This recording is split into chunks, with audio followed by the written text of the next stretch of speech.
El análisis político, la entrevista de la semana, la información contada de manera diferente en Hora de Cambio. Desde estos momentos nos conectamos con el Perú en Hora de Cambio. Si quieres estar bien informado, quédate en Hora de Cambio. Imparcialidad, objetividad al momento de darte las noticias con Hora de Cambio. Bienvenidos. Ya estamos en comunicación con el señor Yeude Simón Munaro, expresidente del Consejo de Ministros. Él ha sido también parlamentario, ha ocupado o ha tenido importante actividad en la política nacional del país. En un momento determinado estuvo detenido acusado de acciones subversivas en nuestro país y a través de una amnistía creo que salió en libertad. ¿Y por qué decimos eso? Porque de repente los ideales que tuvo Yeude Simón, a quien le damos la bienvenida. ¿Cómo está, Yeude? Muy buenos días. Muy buenos días, solamente una pequeña corrección. Yo no salí por amnistía, ya salí por inocencia. Inocencia, perfecto. Ya, así es, con una comisión especial nombrada por el señor Fujimori, donde estuvo el padre Hugo Lancier, donde estuvo el defensor del pueblo y el exministro de Justicia Quispe. Y salí con Valentín Paniagua, pero con un informe positivo de inocencia desde el año 1993. O sea, en fin, eso solamente para aclaración, porque cuando se dice indulto, la gente dice, lo perdonaron. A mí no me perdonaron. Perfecto. Yo he perdonado. ¿Ya? Yo sí, bueno, perfecto. Me parece inválida la aclaración.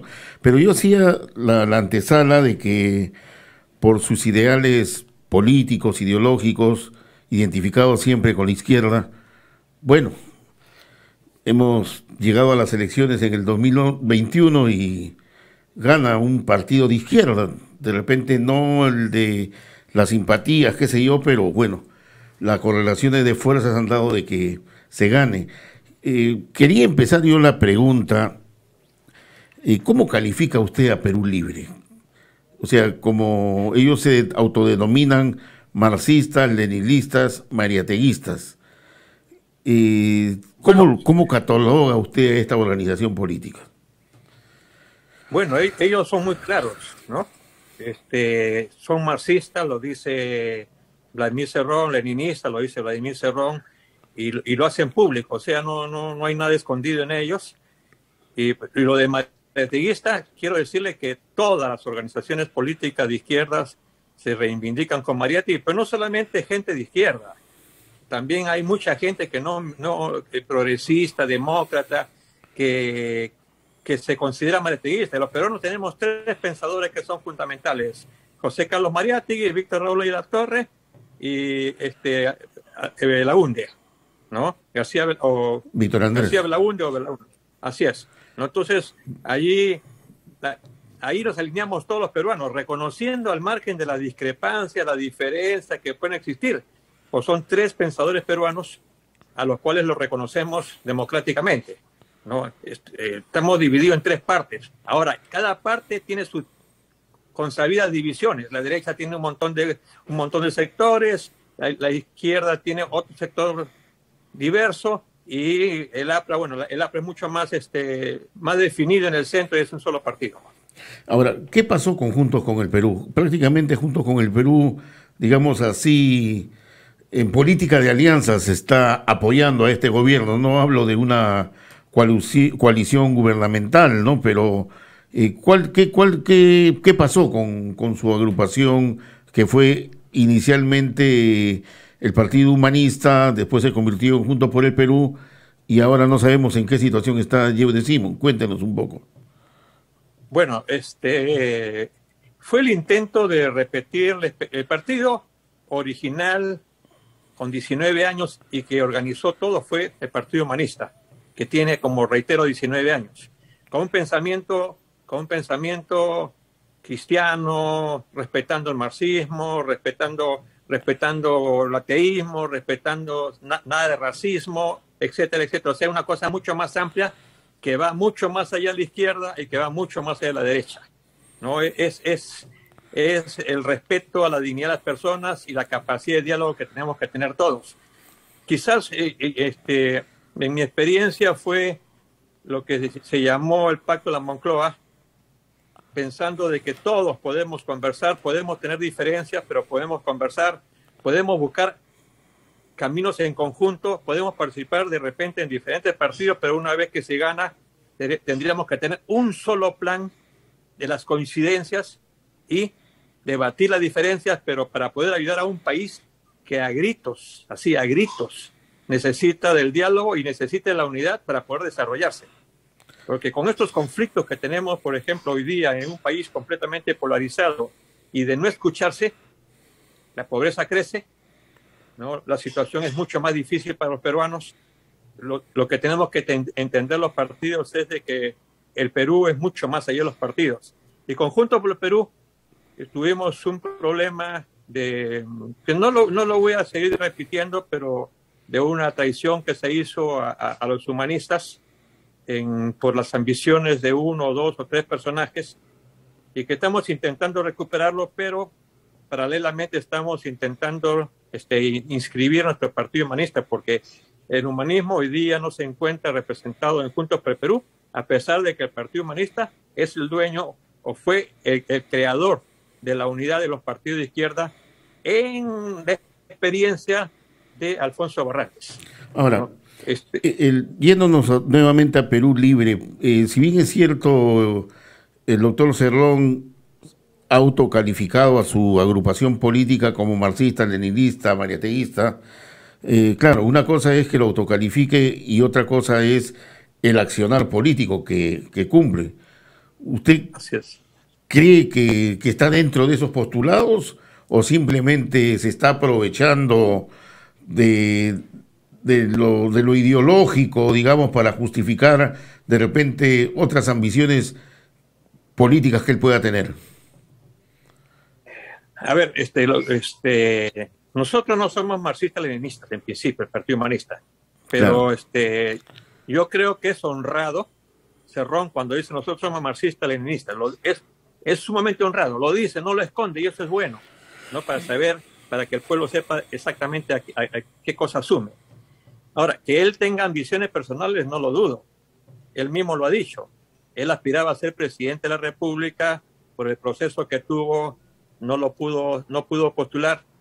Y entonces, yo he conversado varias veces con él, y es un hombre de idea firme, de ideas fijas, ¿no? Por lo tanto, todo lo que él dice es lo que él siente y hace que sienten sus partidarios, pero con unas propuestas que, si bien es cierto, son interesantes para todos. ¿Quién no va a querer que se reduzca la pobreza? ¿Quién no va a querer que se combata la corrupción? ¿Quién no va a querer que la educación mejore, la salud? Pero creo que no lo van a lograr en la medida de que estemos en un país donde ambos sectores se pechan, ambos sectores se enfrentan, ambos sectores no crean tranquilidad al país con declaraciones, y lamentablemente ambos sectores se vuelvan antagonistas. En un país donde el 50% es antagonista, el otro 50%, eso nos conduce al abismo. Por eso es que siempre le hemos planteado, y se lo he dicho a Vladimir Cerrón, y lo hablo en todos los idiomas, es necesario tener la capacidad de escuchar y ver salidas. Porque por más que al día de ayer le hayan dado el voto de confianza al señor Bellido, al señor Bellido, o al primer ministro Bellido, o al presidente del Consejo de Ministros Bellido, porque no hay primer ministro, eso no garantiza nada. Se aplaude porque el pueblo no quería entrar en una incertidumbre, pero esto no conduce a nada, porque ya ve usted de que el congresista Montoya ha dicho ahora vamos por el ministro de Agricultura, mañana vamos por otro ministro, y esa estabilidad va a seguir produciendo la subida del dólar, va a seguir produciendo que escondan los alimentos, va a seguir produciendo que en lugar de que la noticia sea encontraron petróleo o mejoró el precio del cobre o alguna cosa buena que se pueda hacer, van a ser noticias absolutamente malas. Y ojo, Hildebrand, por ejemplo, que es un personaje que tiene credibilidad, ha sido muy duro con el gabinete. IDL o la gente IDL ha sido muy duro con el gabinete. Pero si usted escucha a los sectores populares con un lenguaje masticable, sencillo, por momentos populista, ¿no es cierto? La gente sigue dividida.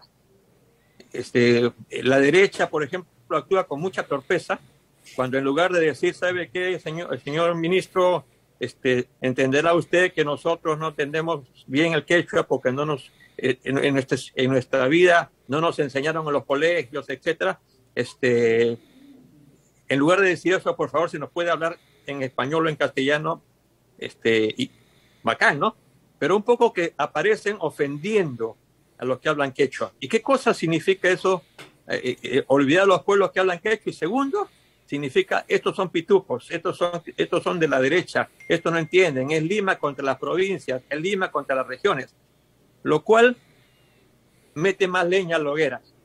O sea, yo creo que falta mucha calidad, ¿de acuerdo? Mucha calidad y mucha capacidad de racionalidad para poder mandar el mensaje correcto. No lo están haciendo de manera correcta, en muchos casos ni unos y en otros casos ni otros. Señor Yehude Simón Naro, buenos días, lo saluda Luis Casas. ¿Cómo está? ¿Qué tal? Tras el voto de confianza que le han dado al gabinete, ¿usted cree que el Partido Perú Libre y todo el señor Guido Bellido y todos los que conforman el Congreso de la República por parte de Perú Libre deberían seguir insistiendo en lo de la Asamblea Constituyente? A ver, fíjese, perdón por tutearlo. No, creo que el señor Bellido ha demostrado algo que no pensaba muchísimo, ¿no? Ha demostrado que tiene mucha capacidad intelectual, mucha ¿qué le digo? Mensaje político estructurado, ¿no? Y tiene además lo que a veces a los políticos les falta, una chispa para poder responder y hacer que la población le guste. Pero ellos en cuanto al fondo de su pregunta, yo estoy completamente convencido de que el mensaje de la constituyente va a seguir.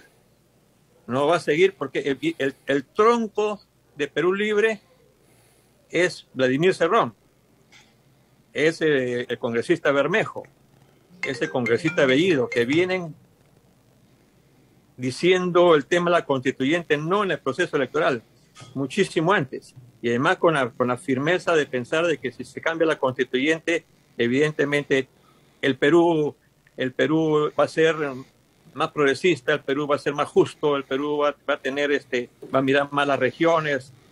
Entonces yo no creo que eso lo cambie, van a mantenerlo. Yo no sé cuál va a ser la posición del profesor presidente de la República, el profesor Castillo, porque este tema es un tema que también polariza, ¿no? O se sigue como planteaban presentar el proyecto en el Congreso y que en el Congreso se mire, ¿no? O se va directamente al tema del referéndum. ¿Usted ha conversado con Vladimir Cerrón al respecto de la Asamblea Constituyente? Sí, lo hemos conversado y la posición de él sigue firme en ese aspecto. ¿Cuál es su posición? ¿Cuál es su posición? La posición de Yehude Simón.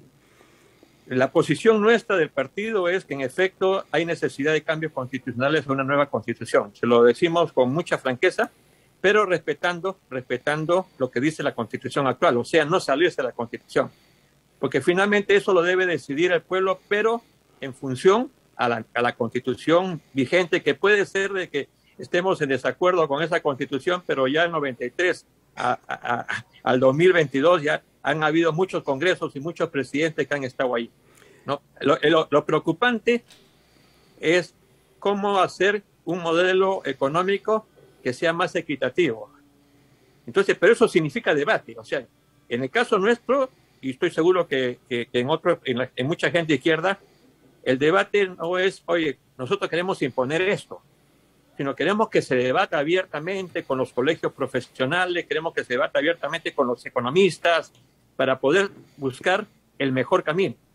¿Usted cree que eso se puede hacer a través del Congreso, utilizando mecanismos como, por ejemplo, el Acuerdo Nacional y lo que está señalando usted, otras instituciones?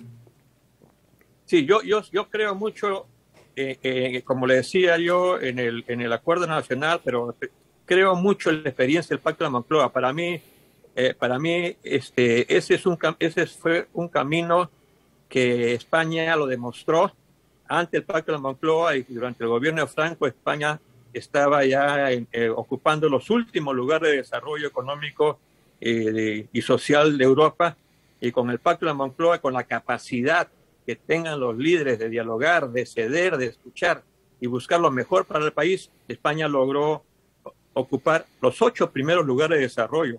Entonces, si esa experiencia fue buena para España, ¿por qué no puede ser buena para Perú? Así es. Cuando alguien, hay que entender que la política no puede ser la relación de antagonismos. La política puede ser una relación de pensamientos diferentes, ¿no? De rivalidades, pero no de odios ni antagonismos. Creo que los términos ya de derechas, izquierdas, son interesantes, pero no son lo validero para el siglo XXI. Creo que tenemos que avanzar mucho más. Señor Uribe de Simón, definitivamente que llegar a una conciliación social, política en el país, eso es muy difícil, por una sencilla razón. Entramos ya a otra campaña electoral, que es las elecciones municipales y las elecciones regionales. Y lógicamente que algunos ya empiezan a agitar las banderas no de la Izquierda Unida, sino de la Derecha Unida, para confrontar en este proceso electoral definitivamente opciones de tendencias que se van a dar en todo el territorio nacional, tanto en las municipales como en las regionales. Entonces vamos a tener prácticamente todo el 2021 y todo el 2022 prácticamente en una agitación política y de confrontación. No sabemos hasta qué extremos, pero sí de repente muy peligroso, porque yo veo que ya no hay una, no digamos autoridad política, pero no hay un pensamiento que pueda poner paños fríos, digamos, a estas motivaciones, y que al final de cuentas pues podamos ir por un rumbo, ¿no? Mire, necesitamos estadistas, ¿no? Necesitamos gente generosa que deje de lado o pueda sacrificar sus intereses personales para entregarlos a los intereses nacionales del país. Yo no creo que la derecha se una en el proceso regional y municipal, como tampoco creo que la izquierda se una en los procesos regionales y nacionales, y también creo que surgirán muchos movimientos regionales y vecinales para el proceso electoral. Se ha perdido el sentido de la política, se ha perdido el sentido del servicio. Yo recordaba cuando era niño y hasta 1990, por ejemplo, los partidos tenían sus cuadros, los partidos hacían sus escuelas políticas, enseñaban valores, ideologías, sí, que podía ser diferente a las otras ideologías, pero hoy día surgen cientos de candidatos que creen que son los mesías de nuestros países o de nuestro país, y ya postulan no por intereses partidarios, sino postulan por intereses personales. Es que el Estado se ha convertido en un botín, pues. Ese es el problema. Exactamente, ¿no? Y cualquiera, con todo el respeto que se merecen las personas, cualquiera, incluso sin ninguna formación, sin ser políticos, pero con dinero en los bolsillos o por haber razones, dice: yo puedo llegar. La llegada del presidente Castillo a la presidencia de la República, valga la redundancia, es producto del malestar es producto de la falla de los partidos políticos y es producto de un Perú olvidado. Y entonces yo tengo la convicción de que Cusco, Puno, incluso algunas regiones de la Amazonía y del centro van a votar al cerrado por la izquierda, y otros sectores más ligados a la costa y a la capital de la República van a votar por la derecha. Entonces seguimos en ese país dividido, y yo creo que el Jurado Nacional de Elecciones o el Congreso de la República tiene que poner fin a que todo el mundo pueda inscribir un partido político de la manera más fácil. Fíjese usted cuántos kits electorales se han comprado ya para este proceso electoral que viene.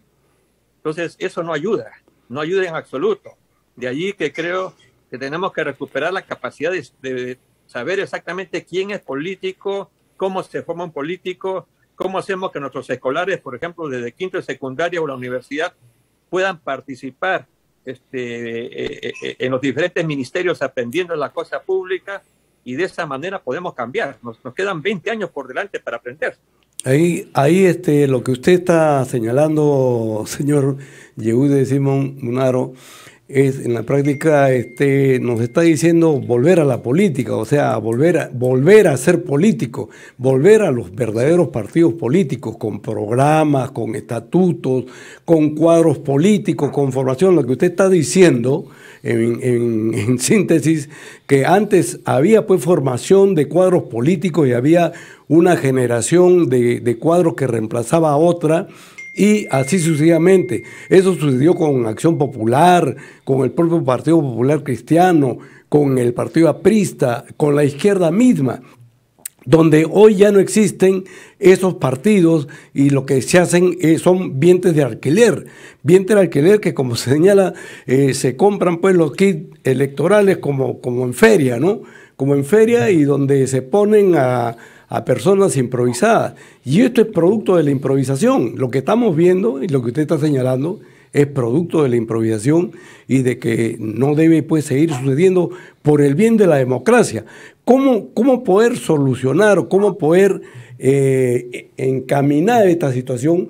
Porque está sucediendo eso en el Congreso, está sucediendo esto en las alcaldías, en los gobiernos regionales, donde no hay cuadros políticos, donde a todos los funcionarios o a las autoridades se les enjuicia justamente porque llegan al gobierno o al gobierno regional o a la alcaldía únicamente para robar, y están en esta situación. ¿Qué hacer frente a esta situación? Eso es completamente cierto. O sea, estamos coincidiendo desde la primera parte de su conversación que se hablaba de ello, y la verdad que estamos corriendo, somos un volcán que está a punto de reventar, de explosionar, ¿no?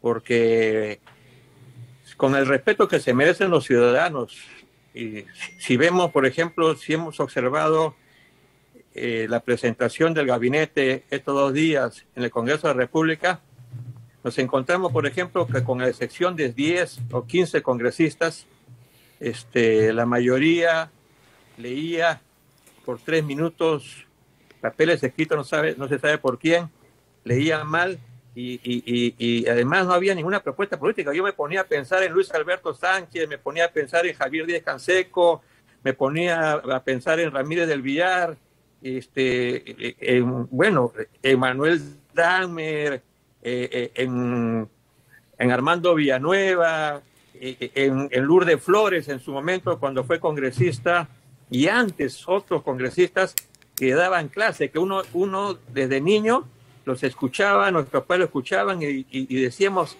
pucha, yo quiero llegar a ser como ellos. Pero ahora pues hay políticos que solamente llegan porque tienen plata, pero que no tienen ninguna formación. O sea, no. Antes las profesiones significaban el estudio. Hoy día, con tantas universidades que hemos tenido, esas universidades cocheras, tenemos ingenieros, tenemos abogados que ni siquiera conocen el Código Penal. Entonces, es evidente de que hemos retrocedido por lo menos un siglo. Entonces, eso tiene que corregirse desde la raíz. Tenemos que comenzar con los colegios, tenemos que comenzar con las familias. Yo diría que hasta, por ejemplo, ustedes que tienen un buen programa, podríamos dedicarle 10 minutos para comenzar a decir qué significa el Congreso, qué significa la política, qué significa, o sea, comenzar a instruir a la gente y que el Jurado Nacional de Elecciones y el Acuerdo Nacional podamos repensar otra vez qué podemos hacer para tener una ley electoral que no produzca un falso democratismo, donde todo el mundo tiene derecho a inscribirse, todo el mundo tiene derecho a ser candidato. No, si un país quiere crecer, tiene que ser con personas que tengan formación. Yo no le digo, por ejemplo, que hay necesidad de tener magíster o PhD, sino que tengan formación. Ya sabe usted, Víctor Raúl de la Torre no terminó la profesión de Derecho. José Carlos Mariatti no terminó la primaria. Lula no tiene secundaria. Evo no tiene primaria, pero tiene formación política. Estudian, o sea, se autorrealizan, o sea, toman conciencia de lo que significa hacer política. Y hay que acabar con 500 partidos políticos y tener 3, 4, 5 partidos como máximo. Hay algo importante que usted señala, que es el tema de las reglas de juego que sustentan la democracia, que son los procesos electorales.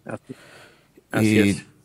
Sin embargo, eso es tan corrupto, la estructura misma de las reglas de juego electoral, donde, por ejemplo, si yo no estoy de acuerdo con ninguno de los candidatos que fue Keiko o Castillo, y voto en blanco y voto viciado, simplemente eso no me toman en cuenta, no lo consideran.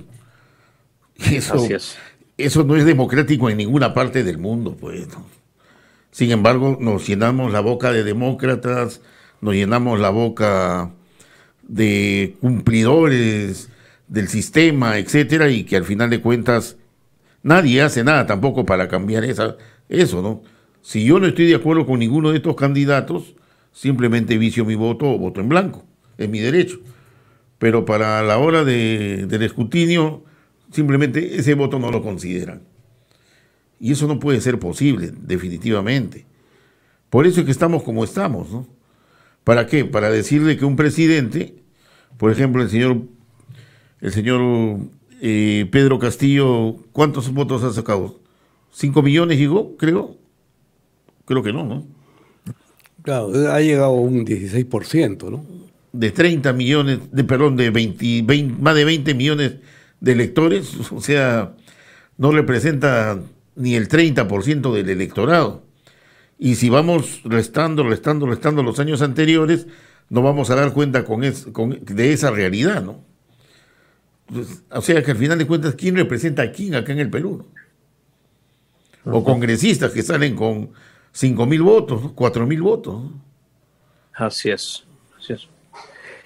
Claro, lo que dice es completamente cierto, ¿no? Por eso le digo, hay que cambiar, hay que poner reglas de juego serias, hay que fortalecer la democracia de manera seria.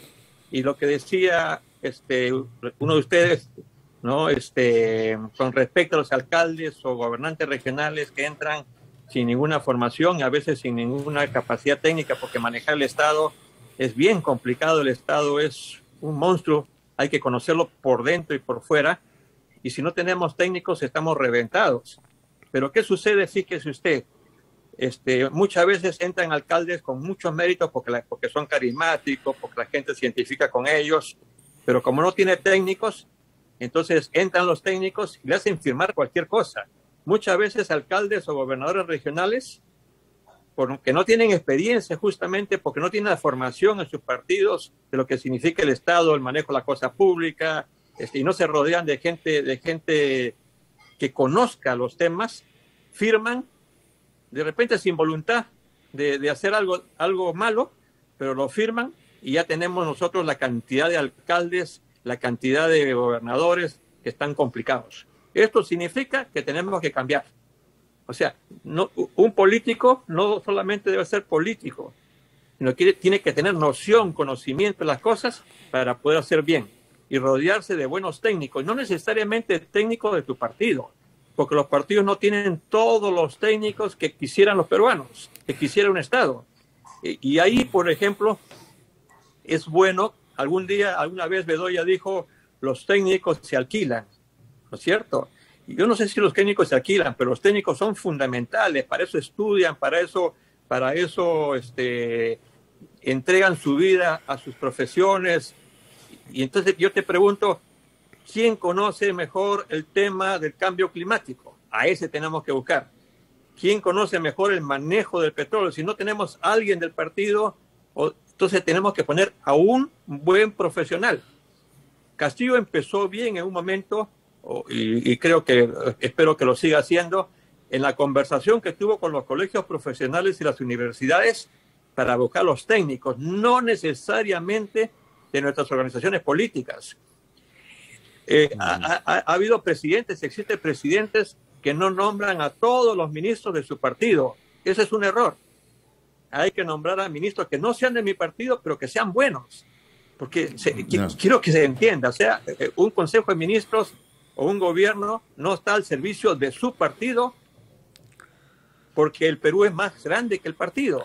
Ahora, quien no entienda de que el partido es un instrumento, es una herramienta, entonces no está entendiendo el país, no está entendiendo lo que es la política. Don Diego de Simón, usted ha sido diputado, ha sido presidente del gobierno regional también en Lambayeque, si no me equivoco, ha sido presidente del Consejo de Ministros, ha ocupado importantes cargos dentro de esos escalones de lo que significa el Estado en el Perú. Ha expuesto ante el Congreso su plan de gobierno, digamos, de aplicación del gobierno en un momento determinado cuando tuvo esta responsabilidad de presidente del Consejo de Ministros. La pregunta es muy directa y quiero que también sea directa y franca y sincera. De lo que se expone en el Consejo de Ministros, en la presentación ante el Congreso, donde todo el pueblo está supuestamente a la expectativa, pero cada vez ya a la gente menos le interesa esto. ¿Qué es lo que se cumple de lo que se ofrece? Se habla 1 hora, 1 hora y media, 2 horas. Este señor Bellido ha hablado 3 horas, pero ¿qué cosas cree que va a poder cumplir?